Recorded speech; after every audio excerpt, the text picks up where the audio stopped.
ठीक है। तो ये मैंने यहाँ पर जो है 2 फ्रेम ले लिए हैं। तो ये वाला जो फ्रेम है इसको मैं बोल रहा हूँ लैब फ्रेम। ठीक है, ये हमारा लेबोरेटरी फ्रेम है।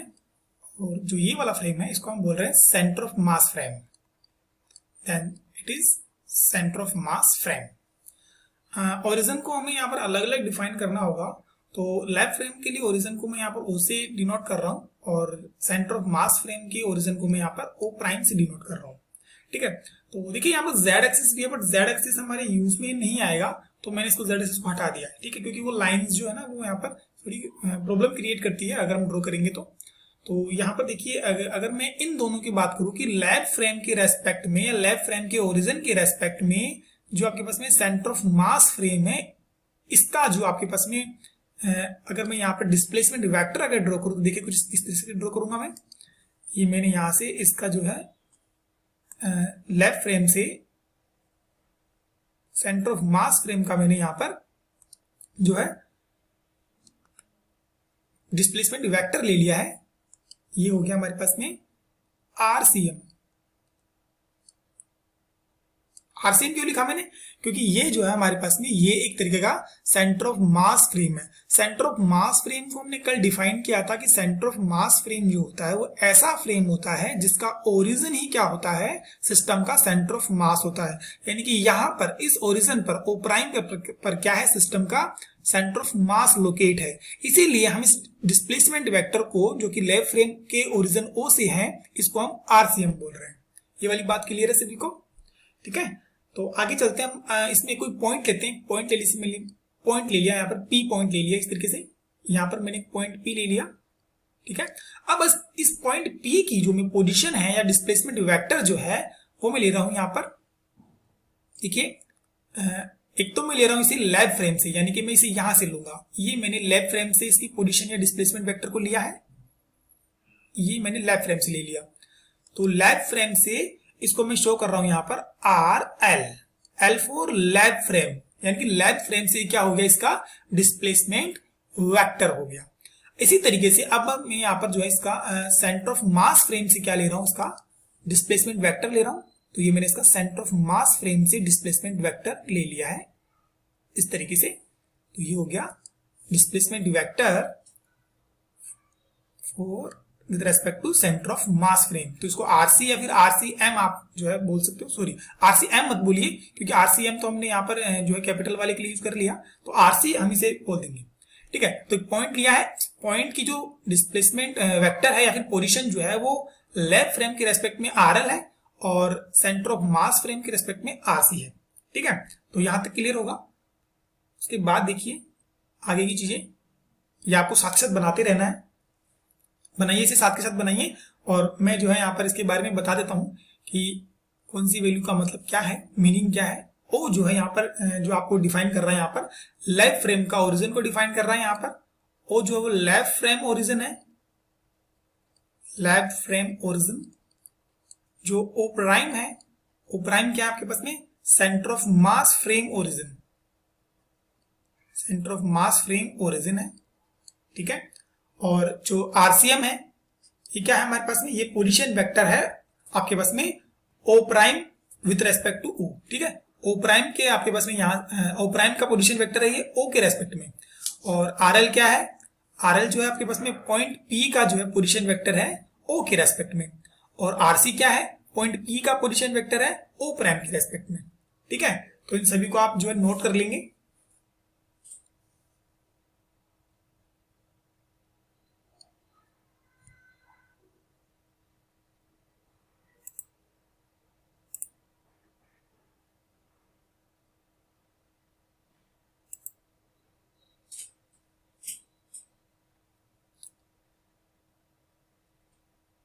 अब देखिए स्टूडेंट, हम यहाँ पर इस ट्राइंगल के अंदर, एक ट्राइंगल आपको दिखाई दे रहा होगा ओ ओ प्राइम पी। सो इस triangle O O prime P को हम यहाँ पर यूज कर रहे हैं। तो यहाँ पर लिख देता हूं मैं in triangle O O prime P. अगर ओ ओ प्राइम पी में अगर मैं लिखता हूं तो देखिए ये हमारे पास में डिस्प्लेसमेंट या पोजीशन वेक्टर इस तरीके से, और ये वाला हमारे पास में डिस्प्लेसमेंट या पोजीशन वेक्टर है, और ये वाला है। तो इन वेक्टर एडिशन हम जानते हैं कि अगर एक वेक्टर का टेल और दूसरे वेक्टर का हेड अगर एक जगह है, इस वाली पोजीशन को देखिए, यहां पर एक वेक्टर का तो आपके पास में हेड और एक वेक्टर का टेल है। अगर ये एक जगह पर होता है तो इस केस में इन दोनों का जो एडिशन है वो आपके पास में ये वाला होगा, ठीक है। तो यानी कि यहां पर जो हम लिखेंगे वो लिखेंगे R L vector is equal to R C M vector plus R C vector. इस तरीके से हम इसे लिख पाएंगे, ठीक है। ये हमने कैसे लिखा है, ये हमने लिखा है यूजिंग वेक्टर एडिशन, ठीक है। अब देखिए, अगर मैं यहाँ पर इसका टाइम के रेस्पेक्ट में अगर मैं डिफरेंशिएशन कर लूं, तो टाइम के रेस्पेक्ट में डिफरेंशिएशन अगर करूंगा आर एल का, तो ये क्या बन जाएगी, वेलोसिटी बन जाएगी। ये वाली भी वेलोसिटी बन जाएगी, ये वाली वेलोसिटी बन जाएगी। तो यहां पर देखिए differentiation with respect to time अगर हम करते हैं इसका, तो यहां पर देखिए आर एल को मैं लिख रहा हूं वी एल। ये क्या नहीं, ये क्या हो गया, लैब फ्रेम के अकॉर्डिंग पार्टिकल पी की वेलोसिटी हो गई। और ये क्या हो जाएगा, ये हो जाएगा वीसीएम। वीसीएम क्या हो गया आपके उसमें, सेंटर ऑफ मास। ये वाला सेंटर ऑफ मास, यहां पर है सेंटर ऑफ मास, ठीक है, यहां पर है centre of mass. Centre of मास की वेलोसिटी हो जाएगी। और आरसी क्या हो जाएगी आपके पास में, ये हो जाएगा वीसी। यानी कि ये क्या हो गया, पार्टिकल पी का सेंटर ऑफ मास फ्रेम के रेस्पेक्ट में क्या हो जाएगी, वेलोसिटी हो जाएगी। अगर हम इसको जो है इसको हाईलाइट कर लेंगे, क्योंकि ये हमारे काम में आएगा, इसको आप हाईलाइट कर लेंगे इस तरीके से, ठीक है।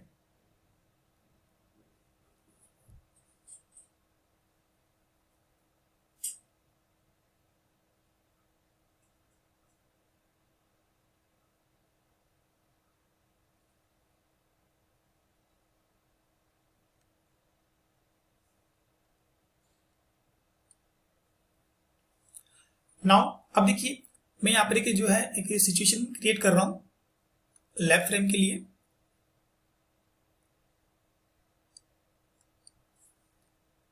लेट हमारे पास में एक पार्टिकल है जिसका मास जो है वो m1 है, ठीक है। और लैब फ्रेम में उसकी वेलोसिटी जो है वो v1l है।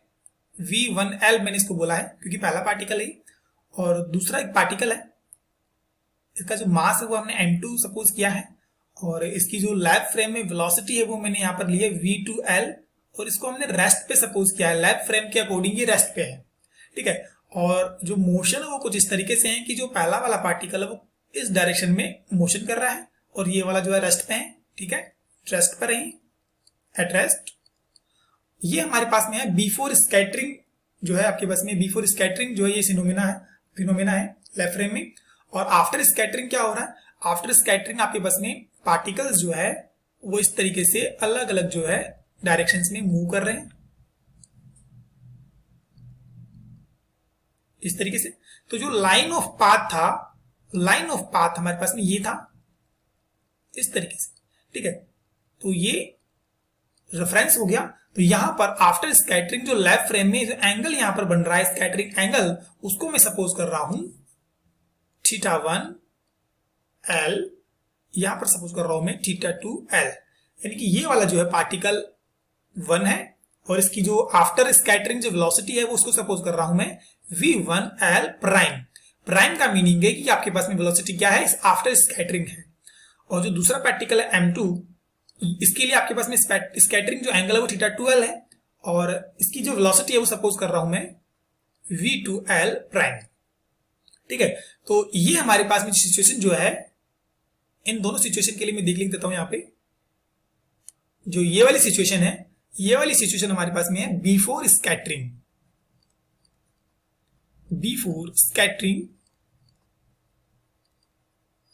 ठीक है, before scattering in lab frame, ठीक है।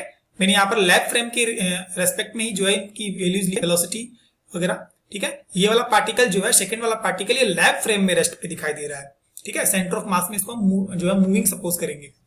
और ये हमारे पास में आफ्टर स्कैटरिंग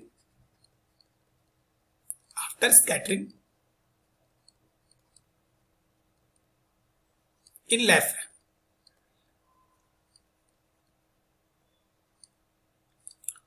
ठीक है। अब देखिए, हमने यहां पर जो ये इक्वेशन हमने यहां पर लिखी थी, ये वाली इक्वेशन, अगर मैं इस इक्वेशन को इस सिचुएशन के लिए अगर लिखना चाहूं तो मैं किस तरीके से लिखूंगा। देखिए यहां पर आपके पास में दो पार्टिकल है तो आपको दो इक्वेशन लिखनी होगी। तो पहली इक्वेशन क्या होगी, पहली इक्वेशन आपके पास में हो जाएगी पहले वाले पार्टिकल के लिए V1L इज इक्वल टू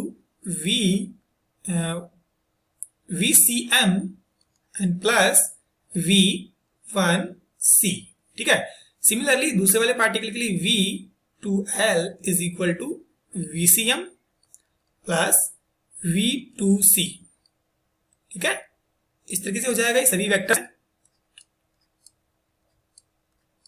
ठीक है, वीसीएम के लिए मैंने यहाँ पर 1 और 2 यूज नहीं किया है क्योंकि सेंटर ऑफ मास की जो वेलोसिटी है वो यहाँ पर पार्टिकल्स की मोशन से बिल्कुल इंडिपेंडेंट है।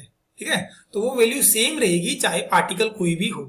तो ये दोनों इक्वेशंस हो गई, तो इनको हम नेम कर देते हैं। जैसे कि मैंने इसको इक्वेशन, जैसे आप जो इसको ए इक्वेशन दे दीजिए। ठीक है, और इन दोनों इक्वेशंस को मैं बी एंड सी यहाँ पर जो है इनको नेमिंग कर रहा हूं, equation number B and equation number C. इन इक्वेशंस को हम आगे यूज करेंगे हमारे डेरिवेशन में। ठीक है, कुछ चीजों का ध्यान रखिए, जैसे कि यहाँ पर जो m1 है वो क्या है, आपके पास में फर्स्ट पार्टिकल का मास है m1, m2 क्या है यहाँ पर सेकंड पार्टिकल का मास है, एंड v1 क्या है यहाँ पर, v1 वेलोसिटी है पार्टिकल फर्स्ट की इन लेफ्ट फ्रेम, v2l क्या है पार्टिकल सेकंड की वेलोसिटी है इन लेफ्ट फ्रेम जो कि 0 है, यानी कि पार्टिकल लेफ्ट फ्रेम के अकॉर्डिंग क्या है, रेस्ट जो है उसमें रेस्ट पोजीशन में है, बिल्कुल भी मूव नहीं कर रहा है। ठीक है, और v1l प्राइम क्या है, आफ्टर स्कैटरिंग वेलोसिटी है पार्टिकल फर्स्ट की, और v2l प्राइम क्या है आपके पास में, आफ्टर स्कैटरिंग जो है पार्टिकल सेकंड की वेलोसिटी है। थीटा 1l क्या है, स्कैटरिंग एंगल है पार्टिकल फर्स्ट का इन लेफ्ट फ्रेम में, और थीटा 2 क्या है, थीटा 2 भी क्या है आपके पास में स्कैटरिंग एंगल है पार्टिकल 2 का इन लेफ्ट फ्रेम में। तो इन सभी चीजों को ध्यान में रखेंगे, और चाहे तो आप इन सबको एक एक करके लिख लें, जैसे कि m1, m2, v1l, v2l, v1l prime, v2l prime, इस तरीके से इन सबको लिख लें। थीटा 1l, थीटा 2l, इन सबको लिख लें आप। ठीक है, कि कौन सी वैल्यू का क्या मीनिंग है।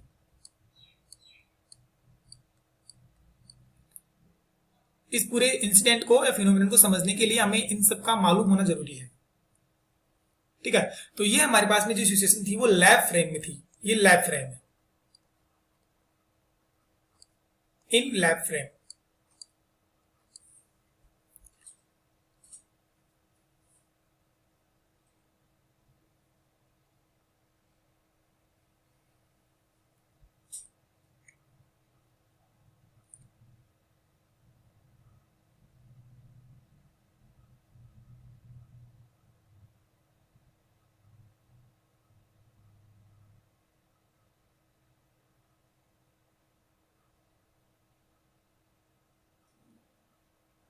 ठीक है, अब हम जो है इसी सिचुएशन को यहाँ पर सेंटर ऑफ मास फ्रेम के लिए करने जा रहे हैं। ठीक है, सेंटर ऑफ मास फ्रेम के लिए क्या हो जाएगा, सेंटर ऑफ मास फ्रेम के लिए मैं इसे ड्रॉ कर रहा हूं। तो ये मैंने फर्स्ट पार्टिकल ले लिया यहाँ पर। ठीक है, और यहाँ पर मैं इसे ले रहा हूं, यहाँ पर सेकंड पार्टिकल यहाँ ले रहा हूं मैं। ठीक है, और आफ्टर स्कैटरिंग मैंने इन पार्टिकल्स को कुछ इस तरीके से शो किया है कि पहला वाला पार्टिकल तो जो है यहाँ पर इस तरीके से है, और जो दूसरा वाला पार्टिकल है, सेकंड पार्टिकल है, वो यहाँ पर आ गया है। ठीक है, तो ये ऐसा होगा, देखिए ये पहला वाला पार्टिकल है m1, और इसकी वेलोसिटी में सपोज कर रहा हूँ सेंटर ऑफ मास फ्रेम में v1c है, और सेकंड वाला पार्टिकल का मास m2 है। ठीक है, और इसकी वेलोसिटी में सपोज कर रहा हूँ सेंटर ऑफ मास फ्रेम में v2c। ठीक है, देखिए इन दोनों को यहाँ पर मैंने मोशन में सपोज किया है सेंटर ऑफ मास फ्रेम में। ऐसा नहीं है लेफ्ट फ्रेम की, जैसे लेफ्ट फ्रेम में तो ये वेलोसिटी 0 थी यहाँ पर इसकी, लेकिन यहाँ पर ऐसा नहीं है। और जो मोशन हो रही है वो ये हो रही है कि ये वाला इस तरफ मोशन कर रहा है।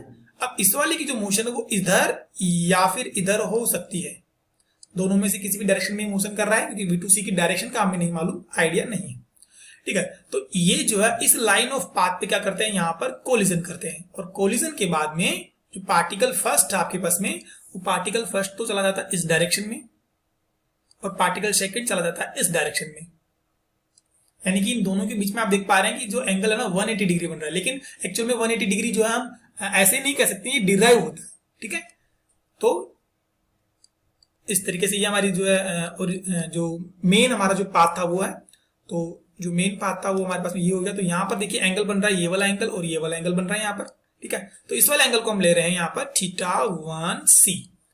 ठीक है, और देखो यहाँ पर जो आपके पास में ये और ये वाला एंगल जो है सेम बनेगा, क्योंकि ये 180 डिग्री में है ना, तो हमें कुछ सपोज ही लेना होगा इनको। जैसे सी ले लिया मैंने इसको, और इसको भी मैं सी ले लेता हूँ,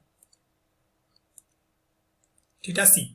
ठीक है, तो ये हमारे पास में पार्टिकल m1 है, और इसकी आफ्टर स्कैटरिंग जो है मैं वेलोसिटी सपोज कर रहा हूँ v1 c प्राइम, और m2 पार्टिकल है, और इसकी वेलोसिटी मैं आफ्टर स्कैटरिंग सपोज कर रहा हूँ v2 c प्राइम। ठीक है, तो यहाँ पे आप सेम जो है यहाँ पर नीचे की तरफ लिख देंगे सारी वैल्यूज को कि क्या क्या है। ये क्या है, बिफोर स्कैटरिंग है, before scattering in centre of mass frame, ये वाली सिचुएशन है, और ये वाली सिचुएशन है आफ्टर स्कैटरिंग, आफ्टर स्कैटरिंग इन, ये सिचुएशन आपके पास में centre of mass frame, in centre of mass frame.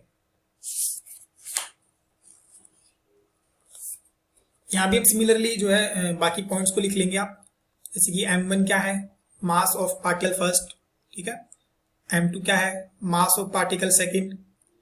v1c क्या है, velocity of particle first in centre of mass frame. v2c क्या है, velocity of particle two in centre of mass frame. ठीक है, सिमिलरली v1c प्राइम क्या है, velocity of particle first after scattering. ठीक है, और velocity of particle two after scattering. और थीटा सी क्या है, थीटा सी आपके पास में क्या है, सेंटर ऑफ मास फ्रेम में जो आपका ये स्कैटरिंग एंगल आया है ये है। तो इन सबको लिख लेंगे हम।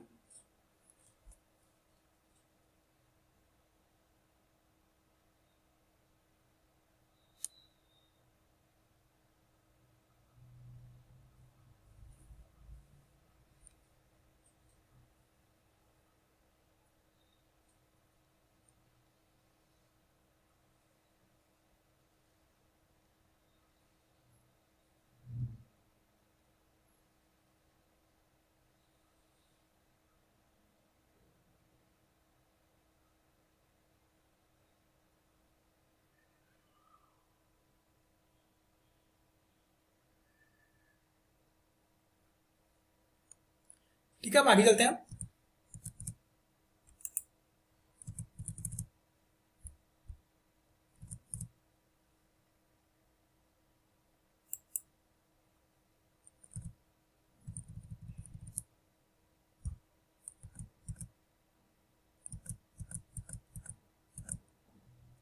चलिए, नाउ देखिए,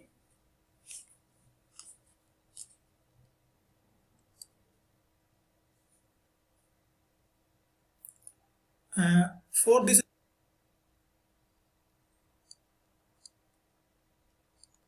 for this scattering problem,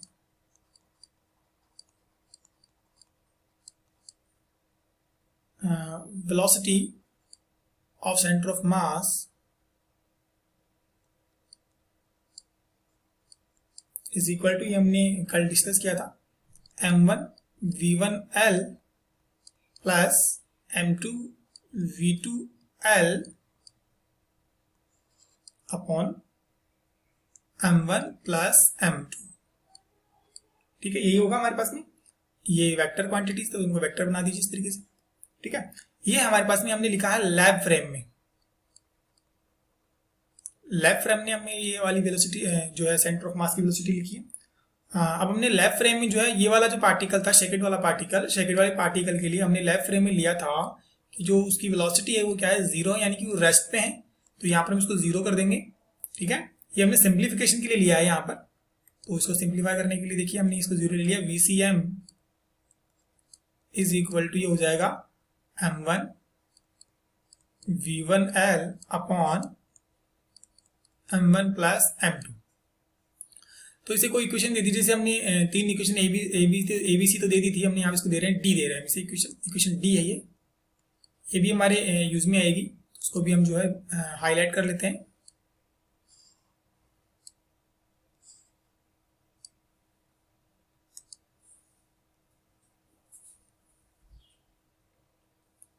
ठीक है, अब देखिए अगर हमने बिफोर स्कैटरिंग हमने यहाँ पर इक्वेशन लिखी थी, यहाँ पर देखिए लेफ्ट फ्रेम में इक्वेशन लिखी थी हमने ये वाली, ये जो है बिफोर आपके पास में स्कैटरिंग है क्योंकि यहाँ पर प्राइम वाली वैल्यू नहीं है। तो अगर आप इसी तरीके से अगर यहाँ पर स्कैटरिंग के केस में अगर लिखो, आफ्टर स्कैटरिंग के केस में अगर आप इसे लिखोगे तो कुछ ऐसा हो जाएगा यहाँ पर कि V1 L prime is equal to VCM plus V1C prime, इस तरीके से हो जाएगा। तो ये इक्वेशन हो जाएगी E। तो ये है आफ्टर स्कैटरिंग, आफ्टर स्कैटरिंग वो पहले वाली बिफोर स्कैटरिंग थी, और after scattering in left frame है।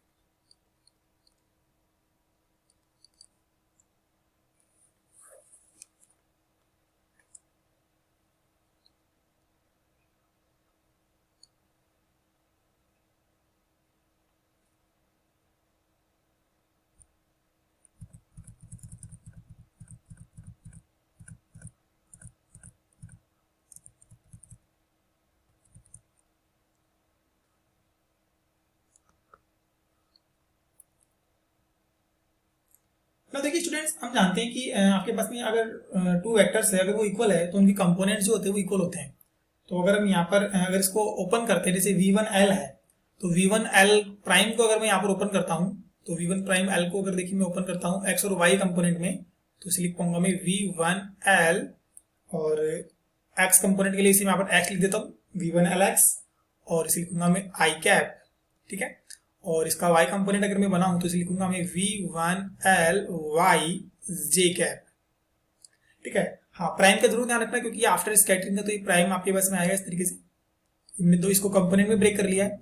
इसी तरीके से मैं अगर मैं सेंटर ऑफ मास को भी अगर कंपोनेंट में बनाऊं तो देखिए क्या हो जाएगा, ये हो जाएगा VCMX I cap and VCMY J cap, and ये हो जाएगा यहाँ पर V1C वाला V1CX I cap and V1CY J cap, ठीक है। ये मैंने इसको कंपोनेंट्स में लिख लिया है।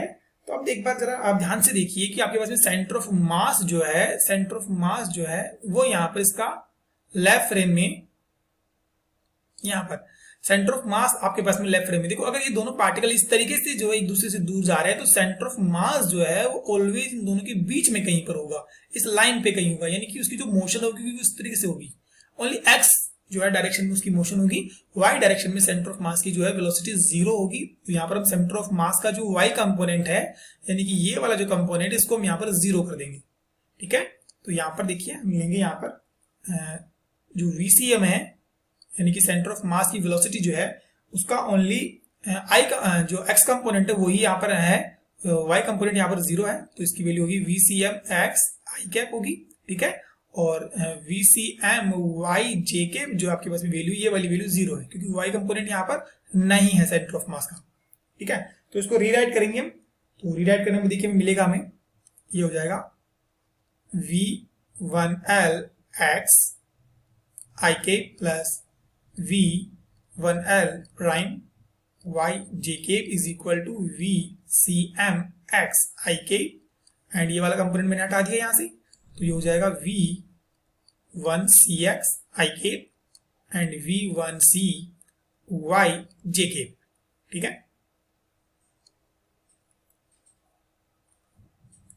अब देखिए यहाँ पर हम कंपोनेंट्स को अगर यहाँ पर कंपेयर कर देते हैं, यानी एक्स कंपोनेंट को हम अलग लिख लेते हैं और वाई कंपोनेंट को अलग लिख लेते हैं, तो देखिए यहाँ पर एक्स कंपोनेंट को अगर आप लिखेंगे तो एक्स कंपोनेंट के लिए देखिए लिखेंगे यहाँ पर V1L prime X is equal to, X component लिखेंगे यहाँ पर VCMX, ठीक है, और कंपोनेंट ये वाला यानी कि V1CX, तो ये एक इक्वेशन हो जाएगी जिसको बोल रहे हैं मैं F बोल रहा हूँ।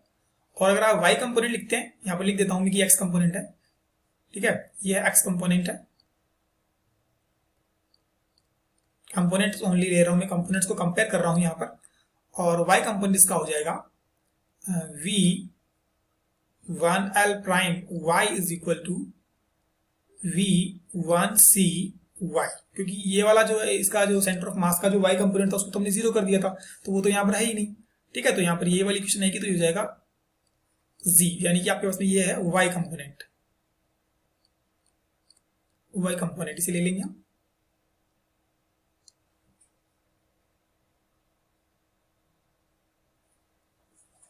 ठीक है, तो यहां तक ये हो गया है। अब थोड़ा सा हम बैक में चलेंगे और एक आपको थोड़ा सा एक चीज जो भूल गए हैं हम पीछे, है ना, वो दोबारा से बताता हूँ मैं आपको। तो हम चल रहे हैं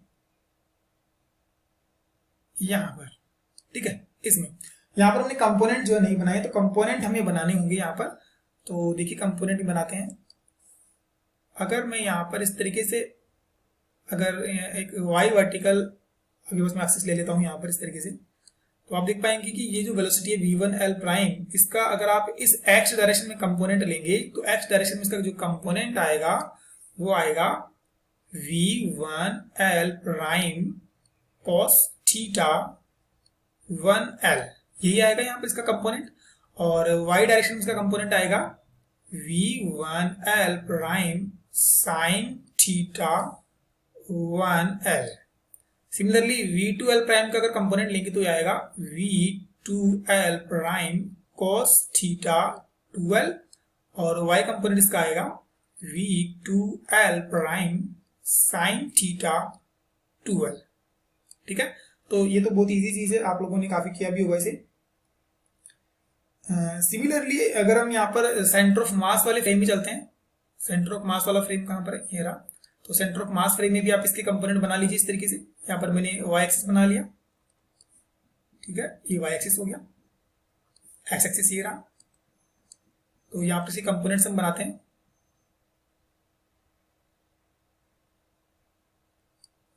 देखिए कंपोनेंट्स, v1c प्राइम का कंपोनेंट बनेगा x component v1c prime cos theta c, और y कंपोनेंट बनेगा इसका v1c prime sin theta c। और ये वाला जो आपकी v2c प्राइम है, v2c प्राइम का जो x कंपोनेंट है यहाँ बनेगा v2c prime cos theta c, और जो इसका y कंपोनेंट है वो यहाँ बनेगा v2c prime sin theta c। ठीक है, तो कहने का मतलब ये हो गया कि ये वाला जो है ये तो क्या है v2cy है, क्योंकि y कंपोनेंट है ना, और ये क्या है x कंपोनेंट है v2c का, तो ये क्या है v2cx है। हाँ, प्राइम जरूर लगा दें क्योंकि ये आफ्टर स्कैटरिंग है। इसी तरीके से ये क्या है, ये आपके पास में है v1cx है, ये v1c प्राइम x है, और ये वाली वैल्यू क्या है, ये है v1c प्राइम y है ये। तो ये कंपोनेंट्स है, और इसी तरीके से इसमें भी लिख देते हैं, इसमें नहीं लिखा है हमने, ये है हमारे पास में v1l प्राइम, ठीक है, और ये इसका x कंपोनेंट, तो यहाँ पर x लिख दीजिए, और ये इसका जो है सेकंड वाले का x कंपोनेंट है, यानी कि ये है v2l प्राइम x, और ये इसका क्या है y कंपोनेंट है, यानी कि ये है v2l प्राइम y, और ये वाला इसका y कंपोनेंट है, यानी कि v1l प्राइम, और ये आपके पास में y। ठीक है, तो इस सब वैल्यूज को आपको नीचे की तरफ जो है डेरिवेशन वाले पार्ट में लिख लेना है। ठीक है, मैं इसे लिख देता हूं यहां पर नीचे की तरफ।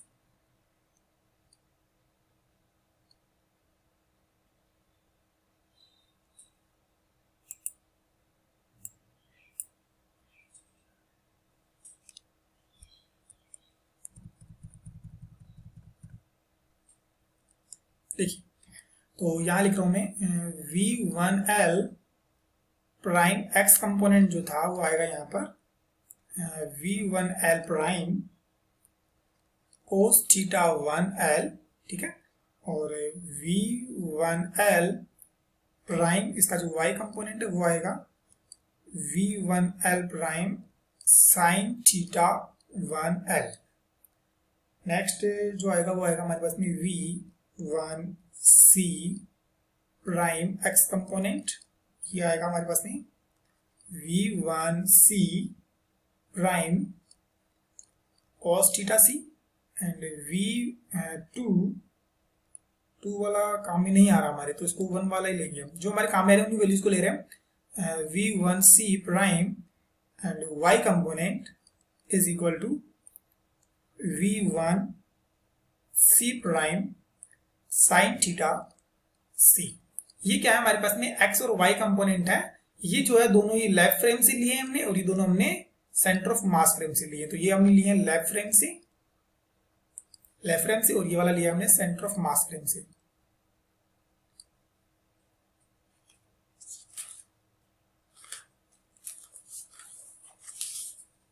अब देखिए अगर मैं इन वैल्यूज को यहां पर अगर पुट कर देता हूं तो देखिए v1l प्राइम x जो आपको दिखाई दे रहा है, ये वाली वैल्यू को अगर देखिए यहां पर ये वाली वैल्यू है तो इसको मैं यहां पुट करूंगा तो ये हो जाएगा v1l prime cos theta 1l is equal to, और vcm आपके पास में एज इट इज रह जाएगा तो ये vcm हो जाएगा, इसका x कंपोनेंट है ये, ठीक है, vcm का, इसको मैं एज इट इज ले रहा हूँ, vcm ले रहा हूँ क्योंकि y कंपोनेंट तो है ही नहीं, और प्लस v1cx की वैल्यू क्या हमारे पास में, v1cx की वैल्यू ये वाली वैल्यू, यानी यहाँ पर आ जाएगा v, ये वाली वैल्यू लिखनी है v1c prime cos theta c, ठीक है। और सिमिलरली अगर मैं नीचे वाला को लिखते हूँ v1l प्राइम y, यानी कि ये वाला कंपोनेंट, तो ये आ जाएगा यहाँ पर, सॉरी l वाला ये वाला, तो ये आएगा यहाँ पर v1l prime sine theta 1l is equal to v1cy, यानी कि आपके पास में आई थिंक ये प्राइम वाला कंपोनेंट होगा तो प्राइम वाला ही आएगा यहाँ पर, ये ठीक है, प्राइम आएगा ना यहाँ पर, तो ये आ जाएगा v1c prime sine theta c। तो यहाँ पर देखिए अगर मैं इनको डिवाइड कर लेता हूँ इक्वेशन आपके पास में, जैसे ये आपके पास में, इसको h दे लीजिए, इसको आप i दे लीजिए, तो यहाँ पर i अपॉन h कर रहा हूं मैं, अगर i अपॉन h करता हूँ देखिए तो ये वाली वैल्यू तो कैंसिल हो जाएंगी, sine theta upon cos theta हमारे पास में हो जाएगा tan theta 1l is equal to v1c prime sine theta c upon vcm plus v1c prime cos theta c, ठीक है, ये वाली इक्वेशन हमें यहां पर मिल जाएगी।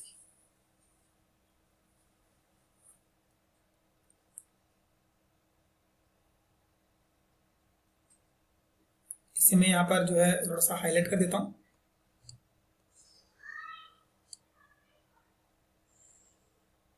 ठीक है।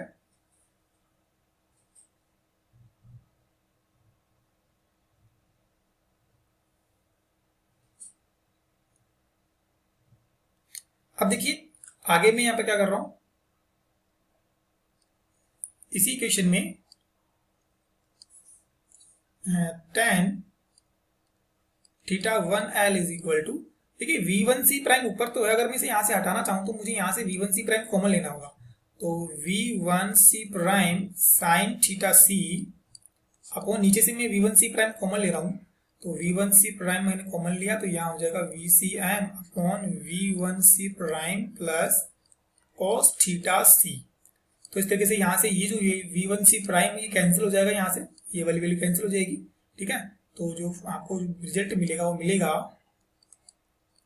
Sign theta c upon cos theta c plus vcm upon v1c prime, ठीक है, ये वाली इक्वेशन हमें मिलेगी यहाँ।